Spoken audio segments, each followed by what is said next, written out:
अच्छा भाई, तो अगला जो टॉपिक है उसमें हमने ये देखना है कि भाई जो हमने ये जो इलेक्ट्रोमैग्नेटिक स्पेक्ट्रम देख लिया, इसके जो कंपोनेंट्स है उस कंपोनेंट्स के बारी बारी एक एक करके हमने यूजेस देखना है। सही है, जो है कि हमारे बुक का टॉपिक है, और उसके हवाले से जो क्वेश्चंस है वो देखेंगे।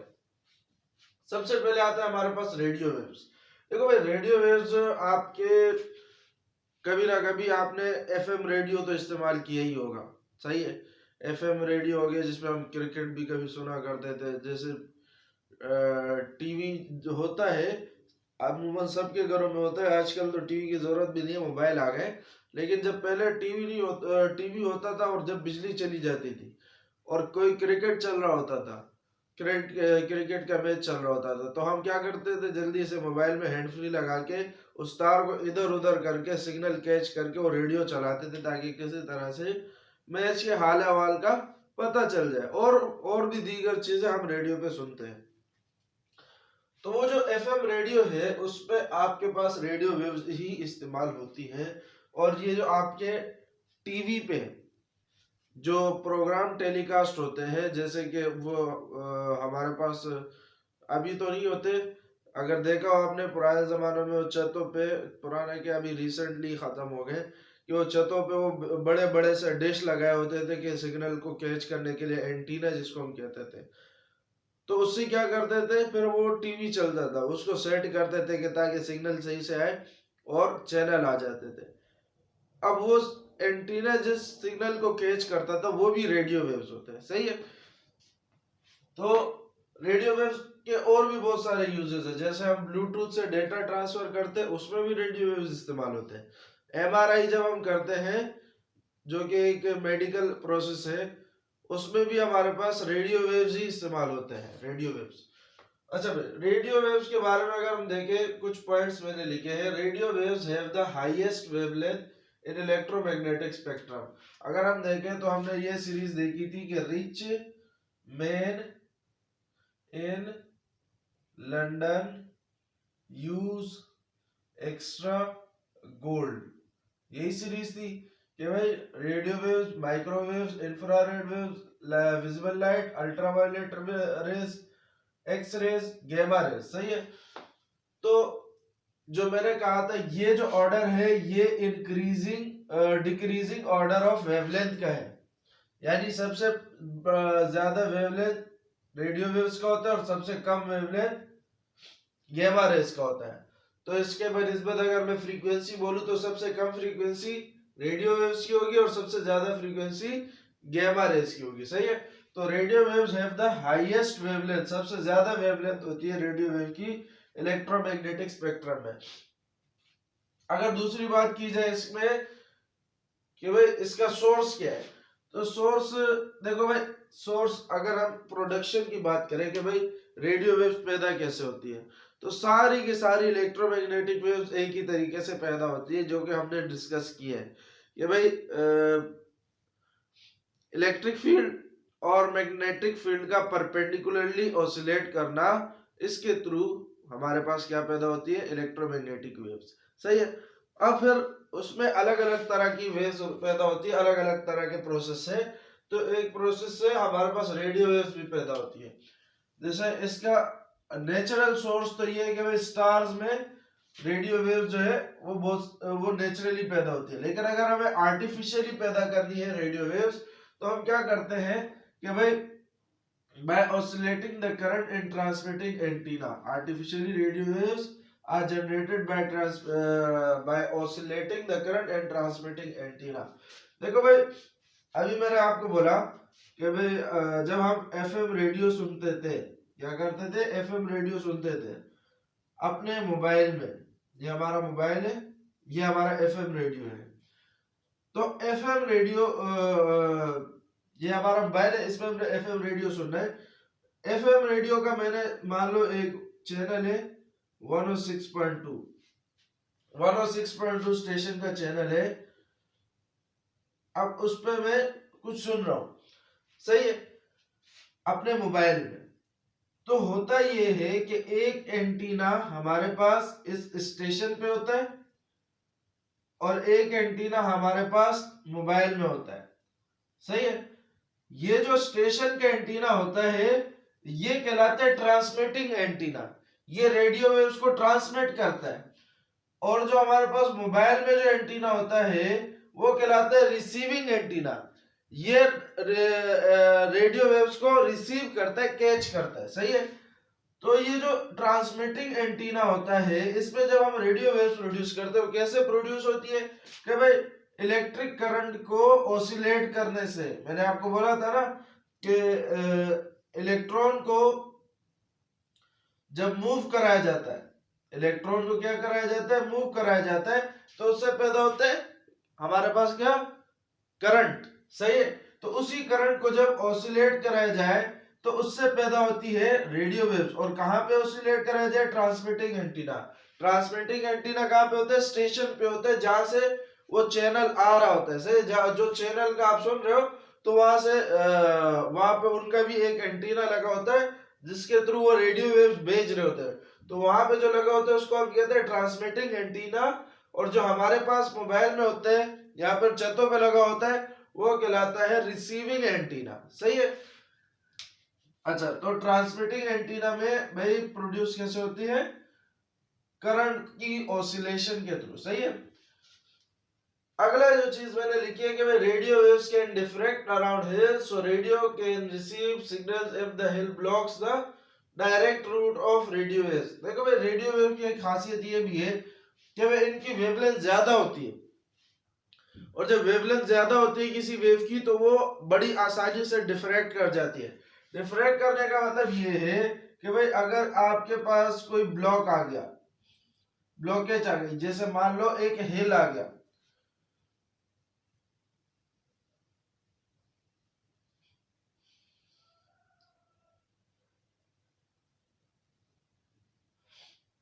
यहां पे मेरे पास एक घर है,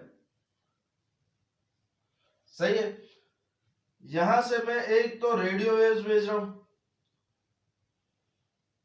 यानी दोनों ही रेडियो वेव्स भेज रहा हूं, एक मैं एफएम रेडियो के लिए भेज रहा हूं और दूसरा मैंने कहा मैं टीवी के लिए भी भेजता हूं। तो होता क्या है कि भाई जो हमारे पास एफएम रेडियो में जो रेडियो वेव्स होती है उनकी वेवलेंथ ज्यादा होती है, जैसे मान लो ये एफएम रेडियो की रेडियो वेव्स है,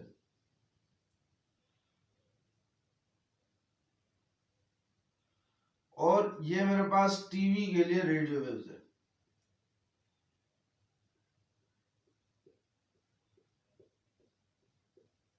ये चीज मैं इसलिए करा रहा हूं क्योंकि नीचे अभी इसके बारे में लिखा हुआ है। तो आप देख सकते हो कि भाई जो टीवी के लिए है, टेलीविजन के लिए, उसकी वेवलेंथ बहुत ही छोटी है, क्योंकि इन दोनों के वेव के दरमियान में देखो स्पेस बहुत कम है, तो इन दोनों की वेवलेंथ क्या है, बहुत छोटी है। देखो भाई जरूरी नहीं है कि हर रेडियो वेव की वेवलेंथ बहुत बड़ी हो। जैसे मैंने आपको बोला कि जब हम विजिबल लाइट का विबग्योर देख रहे थे तो उसमें वायलेट की अलग रेंज की वेवलेंथ थी, इंडिगो की भी वेवलेंथ की एक रेंज थी, एक फिक्स वेवलेंथ नहीं होती, इनकी एक रेंज होती है। इसी तरह से इनकी भी अलग अलग रेंज होती है, रेडियो वेव्स की भी अलग अलग रेंज होती है, कि जिसमें सबसे बड़े से शुरू होकर फिर छोटे की तरफ जाने लगता है, सही है। तो हमारे पास हमेशा याद रखना कि जब जो वेवलेंथ जो बड़ी होती है वो आसानी से डिफ्रैक्ट करती है। अगर मैं आपसे पूछूं कि भाई ये जो घर है यहाँ पर किसके सिग्नल अच्छी तरह से पहुंच पाएंगे, क्या एफएम रेडियो के पहुंच पाएंगे या टीवी के पहुंच पाएंगे, तो लाजमी सी बात है कि भाई हमारे पास एफएम रेडियो के पहुंच पाएंगे, क्योंकि इसकी वेवलेंथ बहुत बड़ी है, और जिसकी वेवलेंथ बहुत बड़ी होती है वो आसानी से इस तरह से डिफ्रैक्ट कर जाती है, इस तरह से, सही है।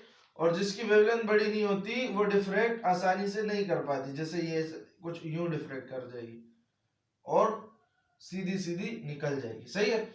या तो सीधी सीधी निकल जाएगी या तो बाउंस बैक होके इस तरफ चली जाएगी।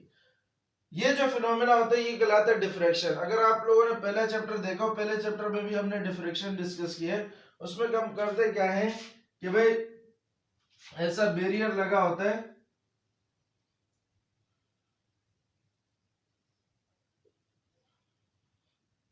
बैरियर में के बीच में होल होता है, सही है, बैरियर के बीच में होल होता है, और यहां से इस तरह से वेव्स आ रही होती है। जब वेव्स आती हैं तब यहां से पास होती है तो ये डिफ्रेक्ट हो जाती है। यानी डिफ्रेक्शन कैसे शो की हुई है बुक में इस तरह से कि वेव्स जैसे फैल जाती है, इस तरह से फैल जाती है। ये तो तब होता है कि जब एक छोटा सा होल हो दो बैरियर के दरमियान में, लेकिन जब एक ही बैरियर हो तो वो कुछ यूं डिफ्रेक्ट होती है कि भाई ये मेरे पास बैरियर आ गया, ये मेरे पास वेव्स आ गई। जब ये डिफ्रेक्ट होती है ना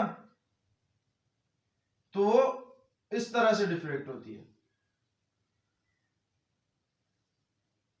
जब बैरियर एक होता है, मेरी बात को ध्यान से सुनना, जब बैरियर एक होता है तो वेव्स उस बैरियर की साइड पे ही डिफ्रेक्ट कर जाती है। जैसे यहां पे मैंने किया है कि भाई घर की तरह, अब यहाँ पे जो एफएम रेडियो की वेव्स थी वो हिल की तरफ सारी की सारी डिफ्रेक्ट कर गई, यानी हिल नीचे की तरफ था ना, तो बजाय रेडियो वेव्स ऊपर जाने के ये लोग क्या करते हैं फिर नीचे जाने लग जाते हैं। सही है।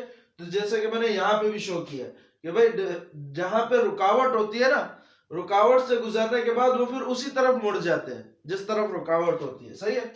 तो ये हमारे पास कहलाते हैं डिफ्रेक्शन का फिनोमेना।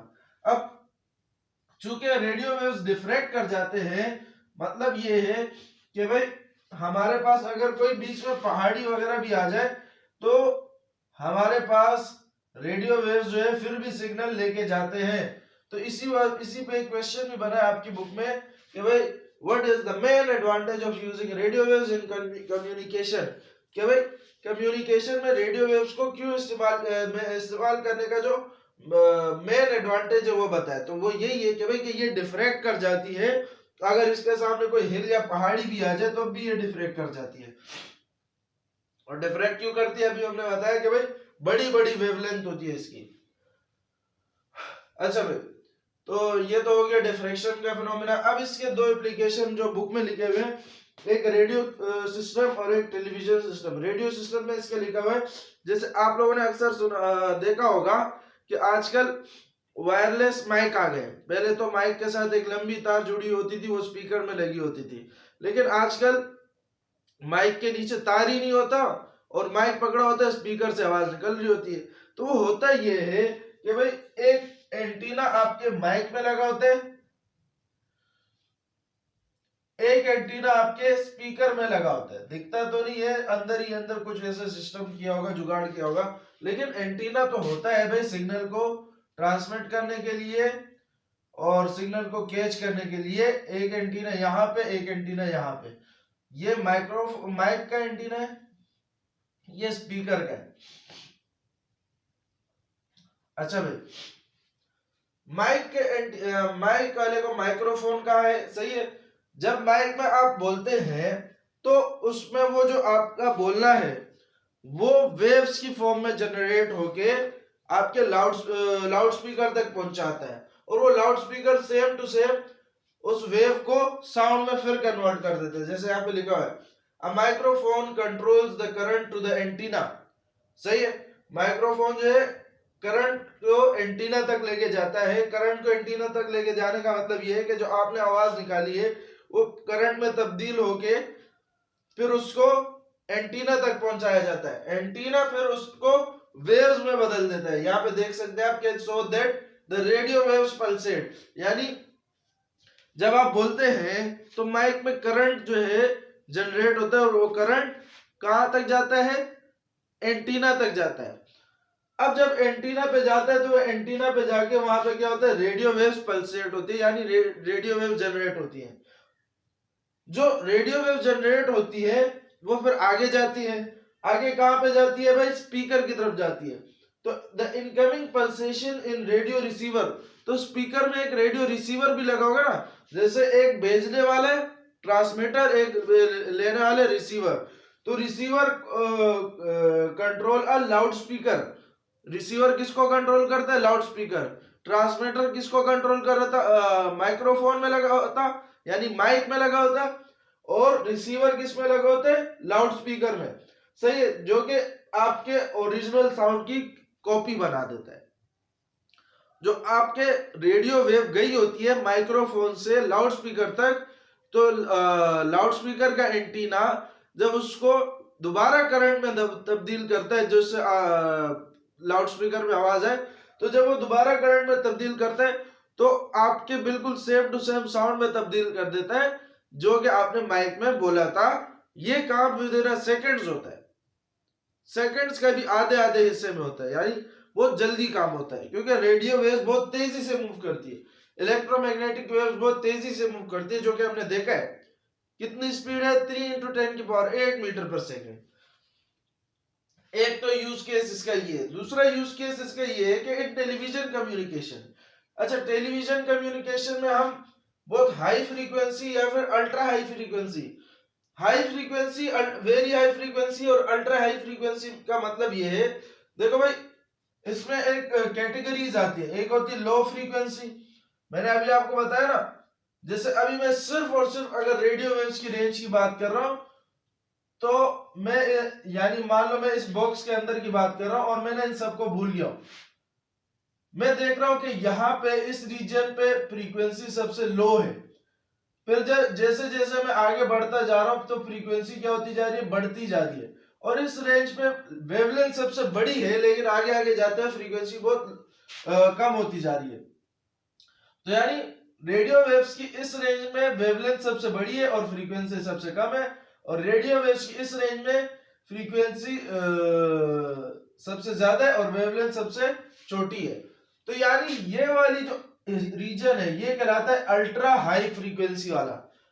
उससे पहले जो होता है वो कहलाता है वेरी हाई फ्रीक्वेंसी वाला, सही है। उससे पहले वाला होता है हाई फ्रीक्वेंसी वाला, फिर उससे पहले वाला होता है अल्ट्रा लो फ्रीक्वेंसी, फिर ऐसे वेरी लो फ्रीक्वेंसी, फिर अल्ट्रा लो फ्रीक्वेंसी, सही है।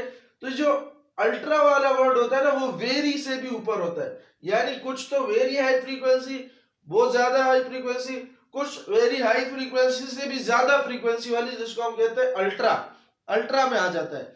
जब वो वेरी हाई से भी ज्यादा हो तो वो फिर किस में आ जाता है? अल्ट्रा में आ जाता है।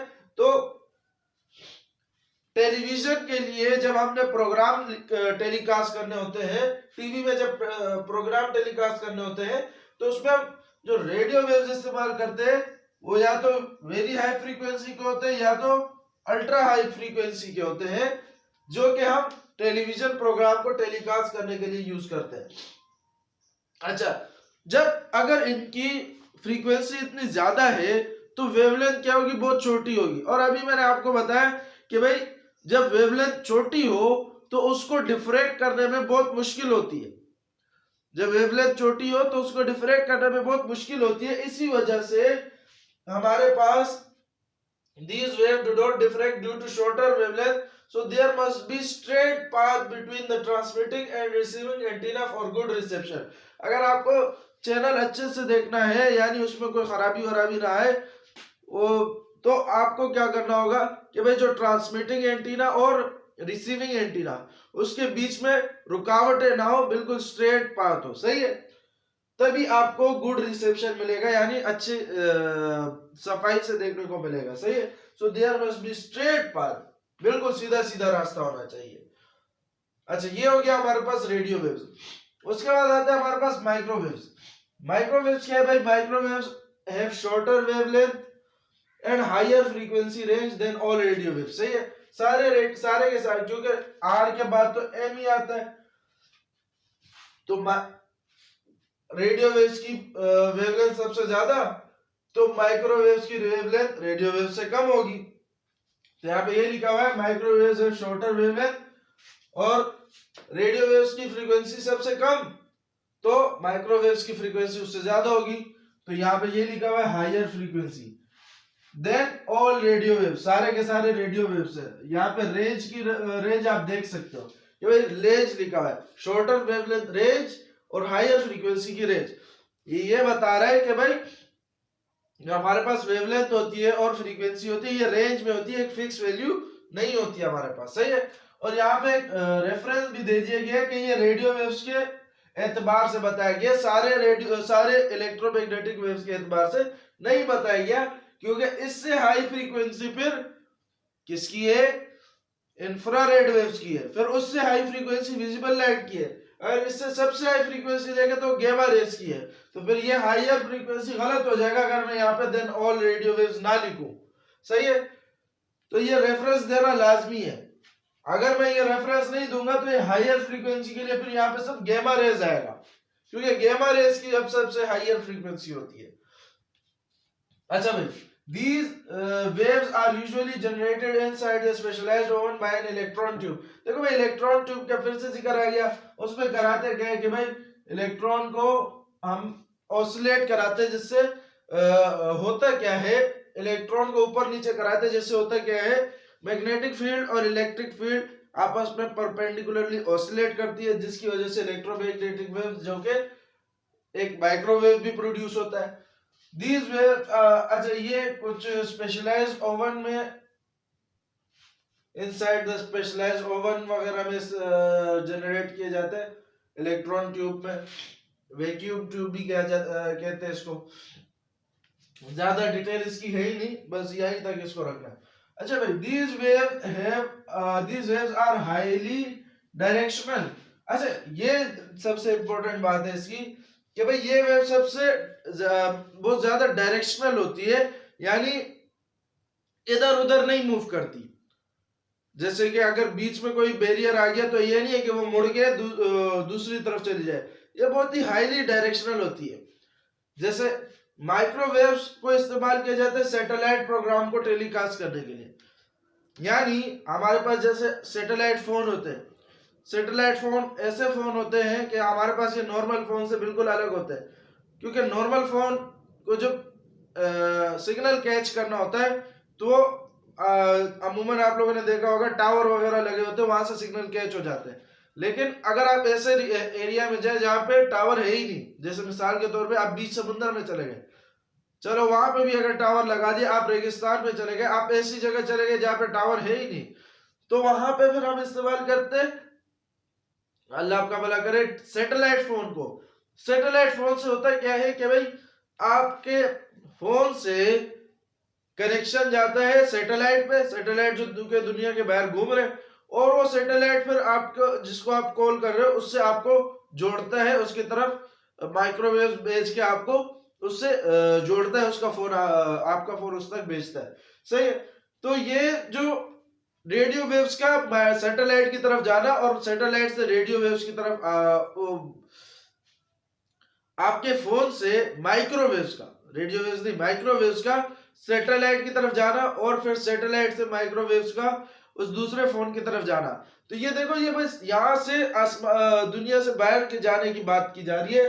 तो इसमें होता क्या है कि भाई ये वेव बहुत ही डायरेक्शनल होती है। तो कहा यह जा रहा है कि जो सैटेलाइट डिश, जो कि सैटेलाइट की डिश है जो कि वेव्स को रिसीव करेगी, एंड रिलेटेड कंपोनेंट, और इससे जो भी रिलेटेड कंपोनेंट है उसको अप्रोप्रिएटली अलाइन करना, यानी इस तरह से लगाना है कि उनके बीच में कोई ऑब्स्ट्रक्शन ना हो, विदाउट एनी ऑब्स्ट्रक्शन, यानी कोई रुकावट ना हो उनके बीच में, between the transmitted satellite and receiving satellite. सही है, कहना क्या चाह रहे हैं कि भाई ये वेव बहुत ही डायरेक्शनल होती है। तो आपने करना क्या है कि भाई जो रिसीविंग सैटेलाइट और ट्रांसमिटिंग सैटेलाइट को ऐसे अलाइन करना है कि उसके बीच में कोई ऑब्स्ट्रक्शन ना हो, कि यानी बीच में कोई रुकावट ना हो। इस की एप्लीकेशन अगर हम देखें तो ये लिखी हुई है, satellite phones are use microwaves for communication, जैसे कि अभी मैंने आपको बताया। इस तरीके से सैटेलाइट टेलीविजन भी होते हैं। एक तो हमारे पास केबल टेलीविजन हो गए कि जो केबल की तार से चलते, एक हमारे पास एंटीना से चलते थे, एक हमारे पास सैटेलाइट टेलीविजन भी होते हैं जो कि डायरेक्ट सैटेलाइट से सिग्नल कैच करके आपके टेलीविजन पे प्रोग्राम टेलीकास्ट करते हैं। सही है, तो सैटेलाइट टेलीविजन में भी माइक्रोवेव्स इस्तेमाल होते हैं टेलीविजन प्रोग्राम दिखाने के लिए। सही है, अच्छा यहाँ पे लिखा हुआ है why are microwaves preferred in satellite communication, कि भाई माइक्रोवेव्स को ही सैटेलाइट कम्युनिकेशन में क्यों इस्तेमाल किया जाता है। तो यहाँ पे आंसर ये है, ये भी आपकी बुक में सी टैग है, इसमें से एक भी लफ्ज ऐसा नहीं है कि जो आपको मैं अपने से कर रहा हूं, सारे के सारे आपके बुक के अल्फाज है। अगर आप देखना चाहो तो देख लेना बुक में। देखो भाई, microwaves are preferred in satellite communication because they can penetrate haze. देखो भाई, जमीन से मतलब ऊपर की तरफ जाना है, दुनिया से बाहर की तरफ जाना है, तो बीच में क्या क्या आता है? कभी कभी धुआं, आंधी वगैरह आते हैं, गर्द गुबार आते हैं, कभी कभी बादल आते हैं, कभी कभी स्मोक जैसे धुंध वगैरह आती है, कभी कभी बारिश आती है। तो ये जो वेव्स होती है ये पेनिट्रेट कर जाती है हेज। हेज कहते हैं गर्द गुबार, लाइट रेन यानी बारिश को, क्लाउड यानी बादल को, स्मोक यानी धुंध जो होता है हमारे पास, धुंध जो बन जाती है। क्यों? क्योंकि इनके पास फ्रीक्वेंसी हायर होती है। तो ये इन सारी चीजों को पेनिट्रेट करके जा सकती है, इसी वजह से इनको किस में इस्तेमाल किया गया? सैटेलाइट कम्युनिकेशन में इस्तेमाल किया जाता है। ये दो सवाल तो मैंने आपको बता दिए। एक ये सवाल है what are the main sources of radio waves. तो आप इस सोर्सेज में ये वाला जवाब लिख सकते हैं कि भाई एक तो स्टार्स इसके रेडियो सोर्सेज है, दूसरा आर्टिफिशियली इसको ऑसिलेटिंग करंट के थ्रू जनरेट किया जाता है ट्रांसमिटिंग एंटीना में। अच्छा भाई, क्वेश्चन नंबर 4 हमारे पास ये है कि भाई compare the properties of UV rays and radio signals. इनमें से प्रॉपर्टीज को वो करना है, कंपेयर करना है। तो लिखा है which travel at a faster speed. इन दोनों में से कौन से रेडियो वेव्स की स्पीड ज्यादा होगी? मैं इसको मिटाने जा रहा हूं, आप इसको नोट कर लीजिएगा।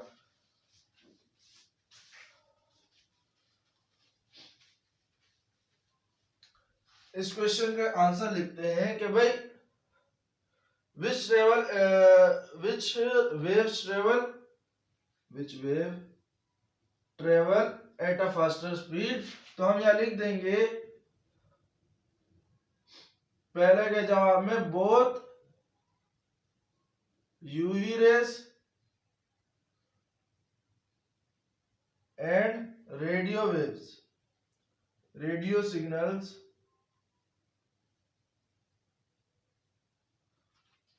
Travel at a same speed. मैंने आपको बताया था ना, सब सारे इलेक्ट्रोमैग्नेटिक वेव्स की स्पीड एक ही होती है, जो कि होती है 3 × 10⁸ मीटर पर सेकेंड।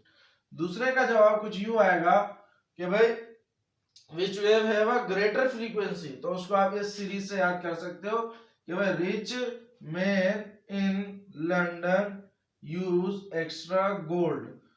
अच्छा, ये डिक्रीजिंग ऑर्डर ऑफ वेवलेंथ है, वेवलेंथ का डिक्रीजिंग ऑर्डर है, डिक्रीजिंग, और इंक्रीजिंग ऑर्डर ऑफ फ्रीक्वेंसी है। तो इस हिसाब से बताओ भाई किसकी फ्रीक्वेंसी आई हुई, यानी सबसे कम फ्रीक्वेंसी इसकी।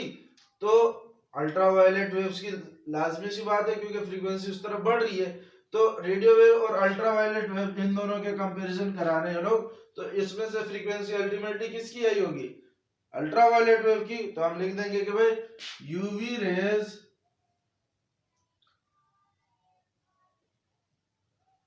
हैव greater frequency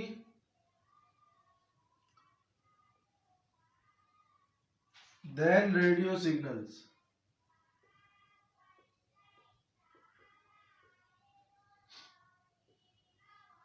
सही है। तीसरा जो लिखा हुआ है कि भाई which wave has a greater wavelength. तो आपको सबसे पता ही है कि सबसे बड़ी वेवलेंथ जो है रेडियो वेव्स की होती है, काफी बार बता चुका हूं। तो ये radio waves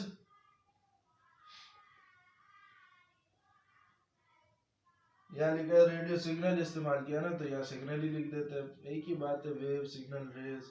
radio signals have UV rays greater wavelength than UV rays. सही है। तो वेवलेंथ रेडियो वेव्स की बड़ी है, फ्रीक्वेंसी अल्ट्रावायलेट वेव्स की बड़ी है, और स्पीड दोनों की सेम होती है। अब जरा बढ़ते हैं आगे के इलेक्ट्रोमैग्नेटिक वेव्स की तरफ।